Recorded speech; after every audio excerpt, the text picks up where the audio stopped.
আমার সকল প্রিয় ছাত্রছাত্রীকে জানাই আমার চ্যানেলের তরফ থেকে স্বাগতম। স্টুডেন্ট, আজকে আমি আলোচনা করব যারা রয়েছে নর্থ বেঙ্গল ইউনিভার্সিটির আন্ডারে এবং যারা রয়েছে তোমার থার্ড সেমিস্টারের স্টুডেন্ট, যাদের রয়েছে মেজর সোসিওলজি। পেপার 3, পেপার 4 আলোচনা হয়ে গেছে। পেপার 5-এর লাস্ট মিনিট সাজেশন নিয়ে হাজির হয়েছি আবারও। শেষ মুহূর্তের প্রস্তুতি কী হবে সেটা আলোচ্য বিষয়। তো একটু ধৈর্য সহকারে ভিডিওটি দেখো। অতি গুরুত্বপূর্ণ প্রশ্নগুলি আজকে ডিসকাস করব, ঠিক আছে?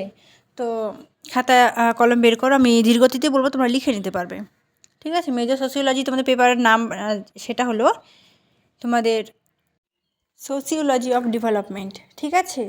তোমাদের পেপার 3 সেটা তোমরা জানো, তোমাদের পেপারটা সেটা হলো রুরাল সোসিওলজি। পেপার 4 সেটা তোমাদের উরবান সোসিওলজি। পেপার 5 সেটা রয়েছে তোমাদের সোসিওলজি অফ ডেভেলপমেন্ট, ঠিক আছে? তো উন্নয়নের যে সমাজবিজ্ঞান রয়েছে সেটা আমরা পড়ব। তো আশা করছি তোমরা ভিডিওটি শেষ পর্যন্ত দেখবে। 12 মার্কের প্রশ্ন আগে আলোচনা করছি, 1-1-6-3 আলোচনা করব। 1 নম্বর প্রশ্ন দিয়ে লিখো, উন্নয়নের সমাজবিজ্ঞানের পরিধি আলোচনা করো। এটার ইংলিশ হবে discuss the scope of sociology of development, ঠিক আছে? দ্বিতীয় প্রশ্ন লিখো, উন্নয়নের সমাজবিজ্ঞানের প্রকৃতি। Discuss the nature of sociology of development. তৃতীয় প্রশ্ন, উন্নয়নের সমাজবিজ্ঞানের বিষয়বস্তু আলোচনা, ঠিক আছে? সাবজেক্ট ম্যাটার, আমরা সাবজেক্ট ম্যাটারটা একটু পড়ে নেব, ঠিক আছে? অফ সোসিওলজি অফ ডেভেলপমেন্ট, ঠিক আছে? তো 4 নম্বর, উন্নয়নের বৈশিষ্ট্য, ঠিক আছে? Discuss the characteristics of development. 5 নম্বর, অর্থনৈতিক উন্নয়নের সম্পর্কে লেখো। তো রাইট অ্যাবাউট ইকোনমিক ডেভেলপমেন্ট, ঠিক আছে? ষষ্ঠ প্রশ্ন, মানব উন্নয়নের সম্পর্কে লেখো। Right about human development, very important. টেকসই উন্নয়ন, right about sustainable development, important. তারপর রয়েছে সামাজিক উন্নয়নের বৈশিষ্ট্য, characteristics of social development, very important প্রশ্ন। 9 নম্বরে বলছে স্বাধীনতা পরবর্তী যুগে পরিকল্পনা ও উন্নয়ন, planning and development in the post independence এরা। তারপর 10 নম্বর, আঞ্চলিক বৈষম্য সম্পর্কে লেখো।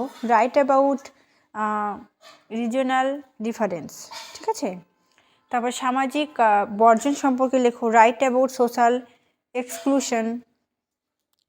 তারপর এবার আমরা 6 মার্কের প্রশ্ন দেখব, যেমন উন্নয়নের পরিবেশগত ধারণা সম্পর্কে লেখো। তাহলে কী হবে? Right about economical concept of development. তারপর 2 নম্বর, সামাজিক উন্নয়নের নির্ধারক সম্পর্কে, এটা হবে right about the determinants of social development. তৃতীয়, সামাজিক উন্নয়নের বাধা সম্পর্কে লেখো। রাইট অ্যাবাউট কী বলছে, ব্যারিয়ার্স টু সোশ্যাল ডেভেলপমেন্ট। 4 নম্বরে, মানব উন্নয়নের বৈশিষ্ট্য। Right about characteristics of human development, এটা বাড়াতে দিয়েছি। গান্ধীর মতে সর্বদাই কি? হোয়াট ইজ সর্বদাই অ্যাকর্ডিং টু গান্ধী, ঠিক আছে?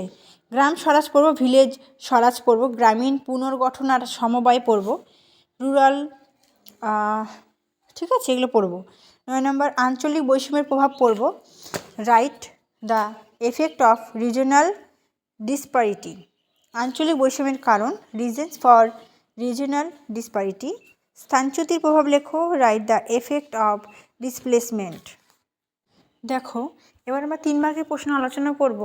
উন্নয়নের সমাজবিজ্ঞানের উৎস সম্পর্কে আলোচনা করো, অর্থাৎ discuss the sources of sociology of development. দ্বিতীয়, উন্নয়নের ধারণা সম্পর্কে যা জানো লেখো, হবে write what you know about the concept of development, ঠিক আছে? তারপর উন্নয়নের সংজ্ঞা, write the definition of development, ঠিক আছে? ডেভেলপমেন্ট। সামাজিক উন্নয়নের অর্থ, what is the meaning of social development, এর মানে কি? 5 নম্বরে আছে সামাজিক উন্নয়নের সংজ্ঞা লেখো, অর্থাৎ what the definition of social development, ঠিক আছে? সামাজিক উন্নয়নের। তারপর মানব উন্নয়নের ধারণা, give concept of human development. 7ম প্রশ্ন, মানব উন্নয়নের সংজ্ঞা দাও, ডিফাইন হিউম্যান ডেভেলপমেন্ট।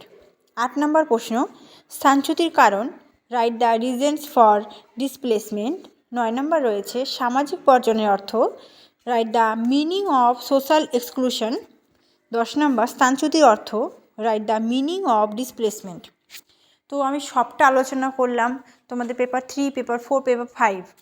আমি কিন্তু সোশিওলজি সম্পূর্ণ সাজেশানটা কিন্তু প্রোভাইড করে দিয়েছি। তোমরা কিন্তু খুব ভালো করে পড়ো, তোমাদের পরীক্ষার আর বেশি কিন্তু সময় নেই, এর মধ্যে কিন্তু কমপ্লিট করতে হবে। আমি তো সাজেশান দিয়ে কমপ্লিট করে দিয়েছি সোশিওলজি সাবজেক্টের।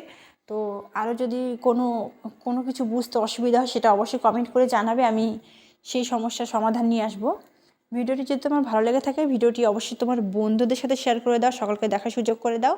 এবং তোমরা কিন্তু 3rd সেমিস্টারের স্টুডেন্ট, এই এক্সামটা দিলে 4th সেমিস্টারে উঠে যাবে। তো এখন কিন্তু তোমাদের হেলা করে পড়লে হবে না, একটু ভালো করে পড়তে হবে, একটু মন দিয়ে পড়তে হবে।